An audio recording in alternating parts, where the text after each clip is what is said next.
নমস্কার বন্ধুরা, আপনারা কেমন আছেন? আশা করি ভালো আছেন। আজ আমি আপনাদের শোনাবো স্বামী বিবেকানন্দের জীবনী। স্বামী বিবেকানন্দ 1863 খ্রিস্টাব্দের 12ই জানুয়ারি 29শে পৌষ 1269 বঙ্গাব্দ পৌষ সংক্রান্তির দিন সকাল 6টা 33 মিনিট 30 সেকেন্ডে স্বামী বিবেকানন্দের জন্ম হয়। তার মায়ের বিশ্বাস ছিল কাশীর বীরেশ্বর শিবের অনুগ্রহে এই পুত্র লাভ, তাই পুত্রের নাম রাখেন বীরেশ্বর। বীরেশ্বর থেকে ডাকনাম দাঁড়ায় বিলেম। বিবেকানন্দের মহাপুরুষদের আদি নিবাস ছিল বর্ধমান জেলার কালনা মহকুমার ডেটনা গ্রামে। ব্রিটিশ আমলের শুরুতে তারা কলকাতায় চলে আসেন, প্রথমে গড় গোবিন্দপুরে, পরে উত্তর কলকাতার সিমলায়। পল্লীর যে বাড়িতে স্বামী বিবেকানন্দের জন্ম, সেটি তৈরি করেছিলেন তার প্রপিতামহ রামমোহন দত্ত। রামমোহনের জ্যেষ্ঠ পুত্র দুর্গাপ্রসাদ 20-22 বছর বয়সে সংসার ত্যাগ করে সন্ন্যাসী হয়ে যান। পুত্র বিশ্বনাথ তখন শিশু, নিজের চেষ্টায় বড় হয়ে ওঠেন ও অ্যাটর্নির পেশা গ্রহণ করেন। বিশ্বনাথের বিবাহ হয় সিমলার নন্দলাল বসুর একমাত্র কন্যা ভুবনেশ্বরী দেবীর সঙ্গে। তাদের ষষ্ঠ সন্তান নরেন্দ্রনাথ দত্ত পরবর্তীকালে স্বামী বিবেকানন্দ নামে পরিচিত হন। স্বামী বিবেকানন্দের বাবার নাম বিশ্বনাথ দত্ত। বিশ্বনাথ দত্ত অত্যন্ত উদার প্রকৃতির মানুষ ছিলেন।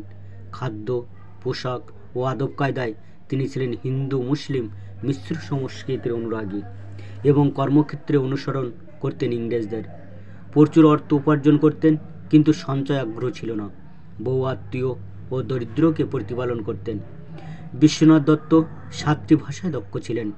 ইতিহাস ও সঙ্গীত ছিল বিশ্বনাথের প্রিয় বিষয়। স্বামী বিবেকানন্দের মায়ের নাম ভুবনেশ্বরী দেবী। ভুবনেশ্বরী দেবী সব অর্থেই ছিলেন বিশ্বনাথের যোগ্য সহধর্মিণী। তার প্রতি পদক্ষেপে প্রকাশ পেত ব্যক্তিত্ব ও আভিজাত্য। গরিব দুঃখীরা কখনো তার কাছ থেকে খালি হাতে ফিরতেন না। সংসারের সমস্ত কাজ তিনি নিজেই দেখতেন এবং নিয়মিত পূজাপাঠ, শাস্ত্রপাঠ ও সেলাইয়ের কাজ করতেন। প্রতিদিন প্রতিবেশীদের সুখ দুঃখের খবর নিতে ভুলবেন না। নরেন্দ্রনাথ তার মায়ের কাছেই প্রথম ইংরেজি শেখেন। ছোটবেলা থেকে বিলের মধ্যে দেখা যেত অসাধারণ মেধা, তেজস্বিতা, সাহস, স্বাধীন মনোভাব, হৃদয়বার্তা, বন্ধুপ্রীতি আর খেলাধুলার প্রতি আকর্ষণ। সেই সঙ্গে ছিল প্রবল আধ্যাত্মিক তৃষ্ণা। ধ্যান খেলতে খেলতে সত্যি গভীর ধ্যানে ডুবে যেতেন। পূজা করতেন রাম, সীতা আর শিবের। সাধু সন্ন্যাসী দেখলেই ছুটে যেতেন অজানা আকর্ষণে। ঘুমানোর আগে জ্যোতি দর্শন ছিল তার প্রতিদিনই স্বাভাবিক অভিজ্ঞতা। বয়স বাড়ার সঙ্গে সঙ্গে নরেন্দ্রনাথ হয়ে উঠলেন স্কুলের বিতর্ক আলোচনা সভার মধ্যমণি। খেলাধুলাতে নেতা, উচ্চাঙ্গ সঙ্গীত ও ভজনে রীতিমতো প্রথম শ্রেণীর গায়ক। নাটকে কুশলী অভিনেতা আর বিভিন্ন ধরনের বই পড়ার ফলে অল্প বয়সেই গভীর চিন্তাশীল। সন্ন্যাসী জীবনের প্রতি আকর্ষণ ক্রমবর্ধমান, কিন্তু জগতের প্রতি নিষ্ঠুর নন, ছিলেন গভীর মমতাশীল। মানুষের বিপদে আপদে সর্বদা এগিয়ে যেতেন, সে বিপদ যেমনই হোক। 1879 খ্রিস্টাব্দে মেট্রোপলিটন স্কুল থেকে প্রথম বিভাগে এন্ট্রান্স পাশ করে নরেন্দ্রনাথ প্রথম প্রেসিডেন্সি কলেজে ভর্তি হন। কিন্তু ম্যালেরিয়ায় ভুগে ডিসকলেজিয়েট হয়ে যাওয়ায় এই কলেজ ছেড়ে তাকে ভর্তি হতে হয় জেনারেল অ্যাসেম্বলিজ ইনস্টিটিউশন, বর্তমান স্কটিশ চার্চ কলেজ। সেখান থেকে 1881 খ্রিস্টাব্দে এফএ এবং 1884 খ্রিস্টাব্দে বিএ পাশ করেন। স্কুল কলেজে পরীক্ষাকে বিশেষ গুরুত্ব না দিলেও নরেন্দ্রনাথের বিদ্যানুরাগী ছিল প্রবল এবং পড়াশোনার পরিধিও ছিল অত্যন্ত বিস্তৃত। ছাত্রাবস্থাতেই তিনি দার্শনিক হাবার্ট স্পেন্সারের একটি মতবাদের সমালোচনা করে তাকে চিঠি দিয়েছিলেন এবং স্পেন্সার তার উপরে নরেন্দ্রনাথের যথেষ্ট প্রশংসা করে লিখেছিলেন যে বইয়ের পরবর্তী সংস্করণে তিনি সেই সমালোচনা অনুযায়ী কিছু কিছু পরিবর্তন করবেন। কলেজের অধ্যক্ষ উইলিয়াম হেস্টি পর্যন্ত তার প্রতিভায় মুগ্ধ হয়ে বলেছিলেন, নরেন্দ্রনাথ সত্যিই একটি জিনিয়াস। আমি বহু জায়গায় ঘুরেছি, কিন্তু এর মতো বুদ্ধি আর বহুমুখী প্রতিভা কোথাও দেখেনি, এমনকি জার্মানি বিশ্ববিদ্যালয়গুলির দর্শনের নয়। 1881 খ্রিস্টাব্দের নভেম্বর মাসে, সম্ভবত 6 নভেম্বর, কলকাতায় সুরেন মিত্রের বাড়িতে শ্রীরামকৃষ্ণের সঙ্গে তার প্রথম দেখা হয়। দ্বিতীয় দর্শন দক্ষিণেশ্বরে। নরেন্দ্রনাথ সেদিন সরাসরি প্রশ্ন করেন শ্রীরামকৃষ্ণকে, যা তিনি এর আগেও অনেককে করেছিলেন। নরেন্দ্রনাথ জিজ্ঞাসা করেছিলেন, আপনি কি ঈশ্বর দর্শন করেছেন? রামকৃষ্ণ বলেছিলেন, হ্যাঁ, আমি তাকে দেখতে পাই। তোমায় যেমন দেখি তার চেয়েও স্পষ্টভাবে তাকে দেখি। তুমি যদি দেখতে চাও তোমাকেও দেখাতে পারি। স্তম্ভিত হয়ে গেলেন নরেন্দ্রনাথ। এই প্রথম দেখলেন এমন একজন মানুষকে যিনি ঈশ্বরকে দেখেছেন, শুধু তাই নয়, অন্যকেও দেখাতে পারেন। কিন্তু সহজে তাকে মেনে নেননি নরেন্দ্রনাথ। বারবার পরীক্ষা করে যখন নিঃসংশয় হয়েছেন তার ত্যাগ, পবিত্রতা ও আধ্যাত্মিকতা সম্বন্ধে, কেবল তখনই তাকে জীবনের প্রথম পথ প্রদর্শক হিসেবে গ্রহণ করেছেন। তার এই যাচাই করার প্রবণতা সবচেয়ে খুশি করেছিল শ্রীরামকৃষ্ণকেই, যিনি কিন্তু প্রথম তাকেই বুঝেছিলেন। নরেন্দ্রনাথ একদিন বিশ্ব দরবারে ভারতীয় সভ্যতা ও সংস্কৃতিকে মেলে ধরবে। নরেন্দ্রনাথ শ্রীরামকৃষ্ণের ঘনিষ্ঠ সঙ্গলাভ করেন প্রায় 4 বছর। এই 4 বছরে শ্রীরামকৃষ্ণের শিক্ষায় এবং তার নিজের যোগ্যতা গুণে নানান আধ্যাত্মিক অনুভূতি হয়েছে তার। 1884 খ্রিস্টাব্দের 25শে ফেব্রুয়ারি নরেন্দ্রনাথের বাবা বিশ্বনাথ দত্ত মারা যান। তিনি প্রচণ্ড আর্থিক কষ্টের মধ্যে পড়েন, কিন্তু এর জন্য তার বিবেক বৈরাগ্য একটুকুও কমেনি। শ্রীরামকৃষ্ণের দেহত্যাগ 1885 খ্রিস্টাব্দে রামকৃষ্ণের ক্যান্সার হয়। চিকিৎসার জন্য প্রথমে তাকে আনা হয় শ্যামপুকুরে, পরে কাশীপুরের এক ভাড়া বাড়িতে। এই বাড়িতে এসে নরেন্দ্রনাথ গুরু ভাইদের নিয়ে শ্রীরামকৃষ্ণের সেবা ও তীব্র আধ্যাত্মিকতায় ডুবে গেলেন। একদিন তিনি শ্রীরামকৃষ্ণকে জানালেন যে সুখদেবের মতো দিনরাত তিনি নির্বিকল্প সমাধিতে ডুবে থাকতে চান। কিন্তু শ্রীরামকৃষ্ণ বললেন, তাকে শুধু নিজের মুক্তি চাইলেই হবে না, তাকে হতে হবে বিশাল বটগাছের মতো, যার ছায়ে এসে পৃথিবীর মানুষ শান্তি লাভ করবে। এই কথা বললেও তার কৃপায় কাশীপুরী নরেন্দ্রনাথ একদিন ধর্মজীবনের সর্বোচ্চ উপলব্ধি নির্বিকল্প সমাধি লাভ করেন। সমাধি ভাঙলে শ্রীরামকৃষ্ণ তাকে বলেন, এই উপলব্ধির চাবি তিনি এখন নিজের কাছে রেখে দিলেন। জগতের প্রতি নরেন্দ্রনাথের কর্তব্য যখন শেষ হবে, তখনই তিনি নিজ হাতে এই উপলব্ধির দ্বারা আবার খুলে দেবেন। কাশীপুরে শ্রীরামকৃষ্ণ একদিন একটি কাগজে লিখে দেন, নরেন্দ্র শিক্ষা দেবে, অর্থাৎ ভারতের যে শাশ্বত আধ্যাত্মিক আদর্শ তিনি নিজের জীবনে রূপায়িত করেছেন, নরেন্দ্রনাথই তা জগতে প্রচার করবেন। নরেন্দ্রনাথ আপত্তি জানালে শ্রীরামকৃষ্ণ বলেন, তোর হার করবে, অর্থাৎ বিবেকানন্দকেই করতে হবে। নরেন্দ্রনাথের সাথে একদিন বৈষ্ণব ধর্ম সম্বন্ধে আলোচনা করতে গিয়ে শ্রীরামকৃষ্ণ বলেন, জীবে দয়া নয়, শিবজ্ঞানে জীব সেবা। নরেন্দ্রনাথ মুগ্ধ হয়ে বললেন, কি অদ্ভুত আলো আজ ঠাকুরের কোথায় পেলাম। ভগবান যদি কখনো দিন দেন তো আজ যা শুনলাম এই অদ্ভুত সত্য সংসারের সর্বত্র প্রচার করব। পরবর্তীকালে স্বামীজি যে মানুষের সেবার মধ্য দিয়েই ভগবানের উপাসনার কথা এত করে বলতেন, তার উৎস হচ্ছে এই ঘটনাটি। বস্তুত স্বামী বিবেকানন্দের প্রতিটি কাজে শ্রীরামকৃষ্ণ নির্দেশিত। শ্রীরামকৃষ্ণ সূত্র স্বামীজি তার ভাষ্য। সন্ন্যাসী গুরু ভাইদের নিয়ে একটি সংঘ প্রতিষ্ঠার নির্দেশও শ্রীরামকৃষ্ণ নরেন্দ্রকে দিয়ে যান, যার ফল হলো আজকে রামকৃষ্ণ মিশন। 1886 খ্রিস্টাব্দের 16ই আগস্ট শ্রীরামকৃষ্ণের দেহ ত্যাগ করেন। রামকৃষ্ণ মঠ প্রতিষ্ঠার কিছুদিন পর নরেন্দ্রনাথ কয়েকজন গুরু ভাইকে নিয়ে বরানগরে একটি পুরানো ভাঙা বাড়িতে প্রথম শ্রীরামকৃষ্ণ মঠ প্রতিষ্ঠা করেন। চরম দারিদ্র্য, অনাশন ও অর্ধাসন নিত্যসঙ্গী ছিল তাদের। এর মধ্যেও তীব্র তপস্যা, ভজন কীর্তন ও শাস্ত্র আলোচনায় তাদের দিন কাটত।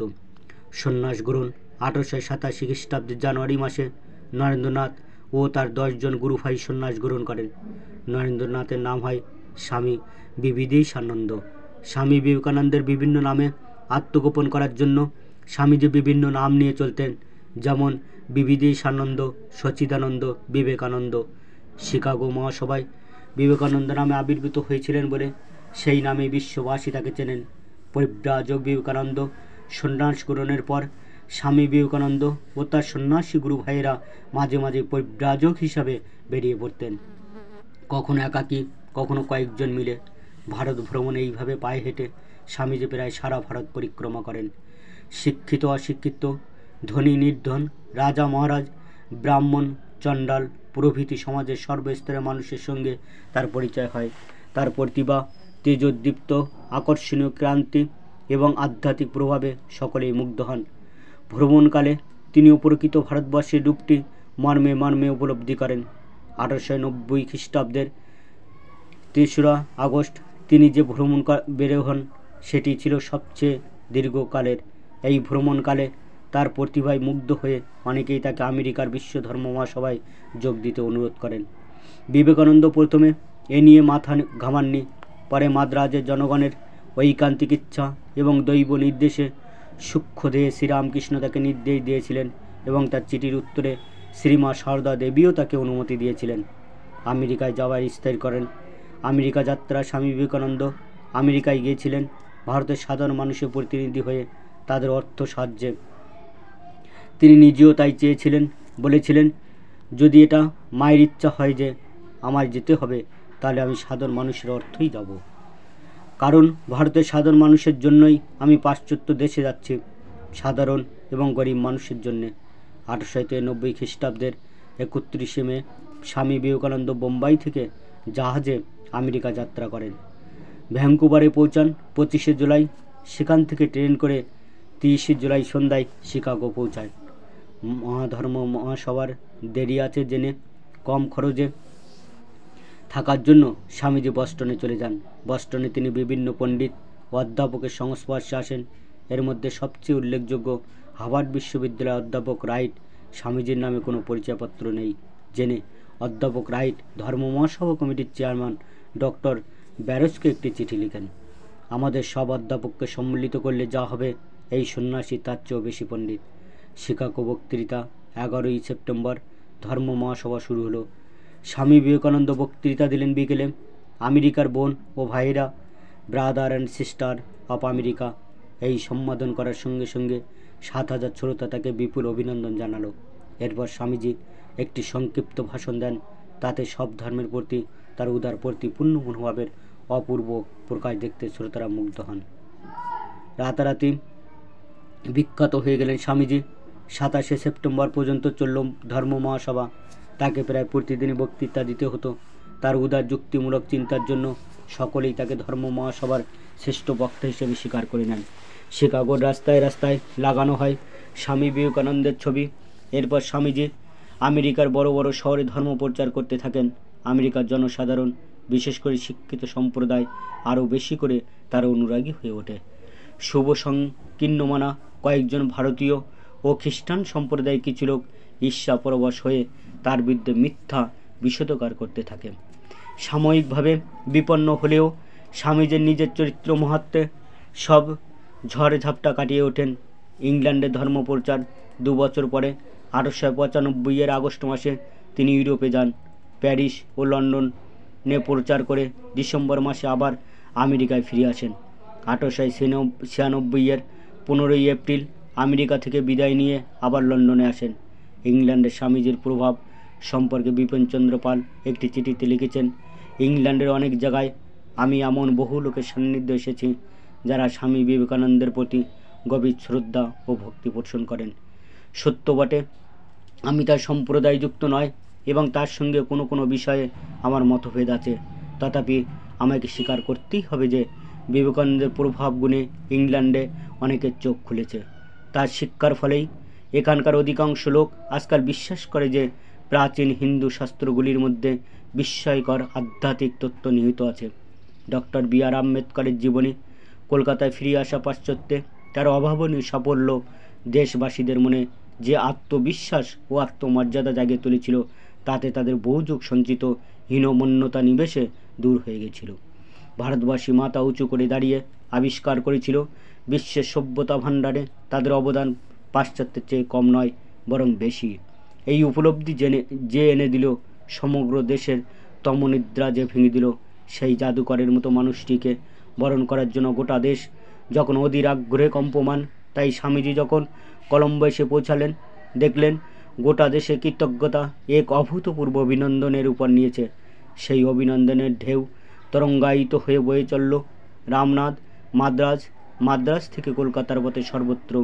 19 ফেব্রুয়ারি কলকাতা পৌঁছলেন স্বামীজি। অভিনন্দনের পর অভিনন্দন, কলকাতা মাতাল হয়ে যায় তার বিশ্ববিজয়ী ছেলেকে নিয়ে। দেশ বিদেশের বিভিন্ন স্থানে সংঘ প্রতিষ্ঠা, পাশ্চাত্য বিরাম বক্তৃতা আর ভ্রমণ, তার উপর সমগ্র দেশবাসীর স্নেহের অত্যাচার। এসবের ফলে স্বামী বিবেকানন্দর শরীর এবার ভেঙে পড়ল, কিন্তু তারই মধ্যে শ্রীরামকৃষ্ণ উপদিষ্ট পথে সন্ন্যাসী সঙ্গকে স্থায়ী ভিত্তির উপর দাঁড় করানোর চেষ্টা করলেন। স্বামী রামকৃষ্ণানন্দ মাদ্রাজে পাঠালেন শাখা কেন্দ্র গড়ে তুলতে। মুর্শিদাবাদের সারগাছিতে স্থায়ী সেবাশ্রম গড়ে তুললেন স্বামী অখণ্ডানন্দ। অন্যান্য সন্ন্যাসী ভাইদের নির্দিষ্ট দায়িত্ব দিলেন। স্বামী শারদানন্দ ও স্বামী অভেদানন্দের উপর যথাক্রমে আমেরিকা ও ইংল্যান্ডের কার্যভার দিলেন। রামকৃষ্ণ মিশন স্থাপন 1897 খ্রিস্টাব্দের 1 মে স্বামীজি রামকৃষ্ণ মিশনের আনুষ্ঠানিক প্রতিষ্ঠা করেন। বিদেশ থেকেই তার চিন্তা ছিল ভাবি সঙ্গের জন্য গঙ্গা তীরে একটি স্থায়ী জমি কেনা। সেই স্বপ্ন সফল হলো 1898 খ্রিস্টাব্দে 9 ডিসেম্বর। 1898 বেলুর শ্রীরামকৃষ্ণ মঠে স্থাপিত হলো। আবার বিদেশ যাত্রা 1899 খ্রিস্টাব্দের 20 জুন স্বামী বিবেকানন্দ তৃতীয়বারের জন্য পাশ্চাত্য যাত্রা করেন এবং 2 সপ্তাহ ইংল্যান্ড থেকে আগস্ট মাসে আমেরিকা পৌঁছান। আমেরিকায় এবার প্রায় 1 বছর ছিলেন এবং 90টিরও বেশি বক্তৃতা দিয়েছিলেন। স্বামীজির এবারকার পাশ্চাত্য ভ্রমণের মূল উদ্দেশ্য ছিল ওই সব দেশে তার প্রতিষ্ঠিত কার্যক্রম কী রকম চলছে তা দেখাও এবং তার ভিত্তি সুদৃঢ় করা।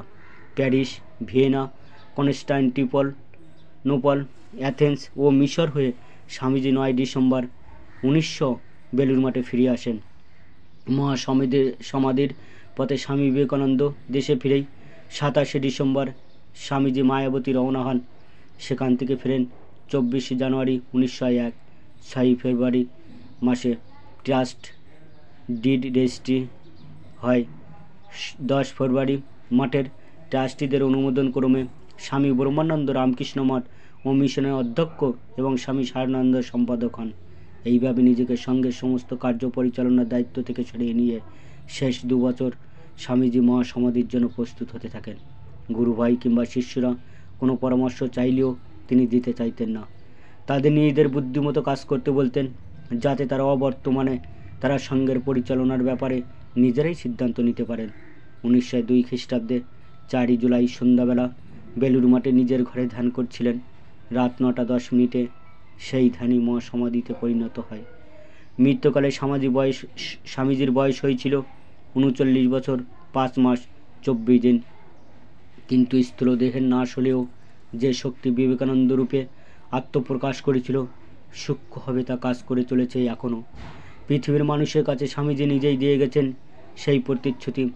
এমন হতে পারে যে এই শরীরটাকে পুরনো কাপড়ের মতো ছুঁড়ে ফেলে দিয়ে এই বাইরে চলে যাওয়াই আমি শ্রেয় মনে করব, কিন্তু কখনো আমি কাজ থেকে বিরত হব না। সর্বত্র আমি মানুষের অনুপ্রেরণা দিয়ে যাব, যতদিন না প্রতিটি মানুষ বুঝতে শেখে যে সে ভগবান। বন্ধুরা, আজ এই পর্যন্ত। বিষয়টি কেমন লাগলো অবশ্যই কমেন্ট করে জানাবেন। আর প্লিজ চ্যানেলটি সাবস্ক্রাইব করে দিন আর পাশে থাকা বেল আইকনটি অবশ্যই প্রেস করতে ভুলবেন না। নমস্কার।